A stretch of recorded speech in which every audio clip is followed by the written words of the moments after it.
Hello everyone और welcome to BPSC study IQ. साथियों, जैसे कि आपको विदित है कि आयोग बहुत सतर्क है इस समय, क्योंकि पेपर 13 दिसंबर को आपका है ही परसों।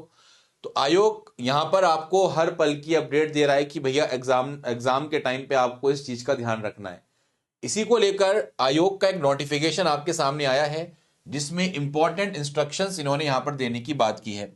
अगर मैं इंपॉर्टेंट इंस्ट्रक्शन की बात करूंगा तो इन्होंने जो आवश्यक सूचनाएं दी हैं, इसमें इन्होंने कुछ बातें बताई हैं कि ये अब उम्मीदवारों को, एस्पिरेंट्स को पता होनी चाहिए। क्या क्या इसमें इन्होंने सबसे पहले बोला है कि 13 दिसंबर को परीक्षा है, सबको पता है।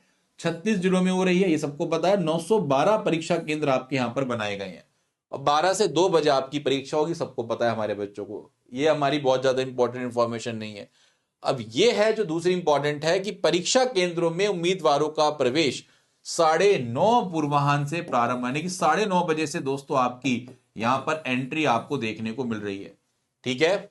और परीक्षा प्रारंभ होने के 1 घंटा पहले, यानी कि 11 बजे तक ही आपको अनुमति दी जाए, यानी कि 9:30 से लेकर 11 के बीच में ही आप परीक्षा केंद्र में आ सकते हैं। ना 11 बजे के बाद, ना 9:30 बजे से पहले। तो भैया 12 बजे आपका पेपर है, तो मैं उम्मीद करूंगा कि आप टाइमली क्लासेस में अपने सेंटर पे पहुंच जाएं, अपनी क्लासेस में बैठ जाएं जहां पर आपका पेपर है। ठीक है। इसके अलावा यहां पर एक इंपॉर्टेंट इंस्ट्रक्शन यहां पर आयोग ये दे रहा है कि परीक्षा केंद्र परिसर जहां परीक्षा होनी है, वहां पर mobile, Bluetooth, wifi, gadgets, electronic pen, pager, smart watch आदि इलेक्ट्रॉनिक सामग्री ले जाना उपयोग और वर्जित है।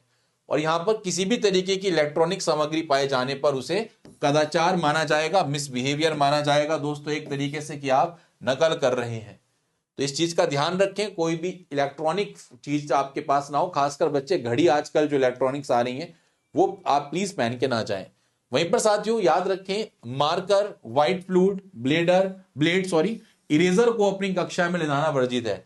कि इरेजर वगैरह ले गए, है ना, कि ओएमआर शीट है आपकी, उस पर आप लोगों का कि उसको एडिट कर देंगे या उस पर व्हाइटनर लगा देंगे, तो वो अमान्य है, याद रखिएगा। और इसका उपयोग ओएमआर आंसर शीट में करने पर 1/3 अंक दंड स्वरूप का घटाया जाएगा। तो ये इंपॉर्टेंट पॉइंट है दोस्तों, please note it down very carefully. यहां पर आयोग बहुत सतर्क है, कह रहा है कि ओएमआर आंसर शीट करने पर अगर आप ऐसा फ्लूइड यूज करते हो, ब्लेड यूज करते हो, इरेजर यूज करते हो, मार्कर, इसलिए साथियों अपनी जो एंट्रीज हैं, जो आपकी ओएमआर शीट आएगी, उस पर जो भी एंट्रीज आप कर रहे हैं वो बहुत अच्छे तरीके से करें। जो आपकी एंट्रीज हैं, एक एक एंट्री को बहुत सोच समझकर अपने एडमिट कार्ड को सामने रखकर उसको लिखने की कोशिश करेंगे। ठीक है, तभी आपका यहां पर गलती नहीं होगी। और गलती होती है तो पैनिक नहीं होना इस चीज में। ठीक है।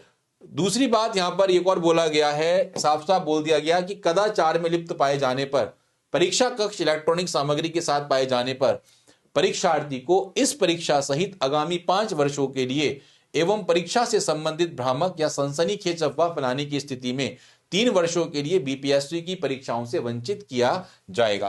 तो कहीं पर भी ऐसे ऑफिशियल स्टेटमेंट आपको नहीं देने हैं जहां पर कह दे कि पेपर लीक हो गया वगैरह वगैरह।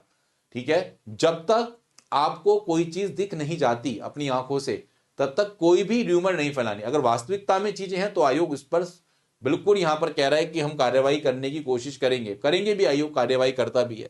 लेकिन यहां पर मेन चीज है कि कोई भी ऐसा स्टूडेंट, याद रखिएगा, जो इलेक्ट्रॉनिक सामग्री के साथ पाया गया तो 5 वर्षों के लिए उसको यहां पर डिटेन कर दिया जाएगा। तो दोस्तों बड़ा सोच समझकर अपने, देखो कई बार धोखे से चीजें चली जाती हैं, तो अपनी जेब वगैरह पूरी चेक करके तब जाए एग्जामिनेशन सेंटर।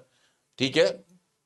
इसके अलावा यहां पर ये कह रहे हैं कि अगर कोई भी उम्मीदवार किसी भी तरीके का कदाचार में पाया गया तो यहां पर ये बिहार परीक्षा संचालन अधिनियम 1981 के तहत उस पर कार्यवाही की जाएगी, याद रखें। और किसी भी सनसनीखेज अफवाह पर ध्यान ना दें, पेपर तो होगा ही, याद रखिएगा। अभी भी कुछ मान्य यूट्यूबर्स हमारे अभी भी कह रहे हैं पेपर डिले होगा। भाई ऐसा कोई पेपर डिले नहीं है, कोई भी किसी भी तरीके की भ्रामक स्थिति में नहीं आना।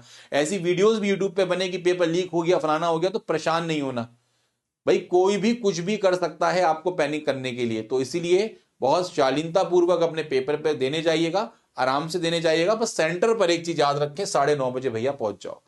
बिल्कुल भी लेट मत करो, 9:30 बजे पहुंच जाओ तो बहुत अच्छा रहेगा। आपके पास एक एम्पल ऑफ टाइम रहेगा रिलैक्स करने का। भाई आपको वॉशरूम जाना है, आपको पानी पीना है, या मान लो कुछ भी हो गया, आपको कहीं जाना पड़ जाए, तो उसके लिए आप लोगों की सुविधाएं हैं, तो आप आराम से पहले वो चीज कर लीजिएगा। अपना दिमाग शांत करके पेपर को आप लोगों को देना है। ठीक है, तो इसी उम्मीद के साथ ऑल दी बेस्ट गाइस, अच्छे तरीके से पेपर करें, मेहनत करें और सफलता प्राप्त जरूर करेंगे आप अगर आपने मेहनत अच्छे तरीके से करी है। धन्यवाद, थैंक यू।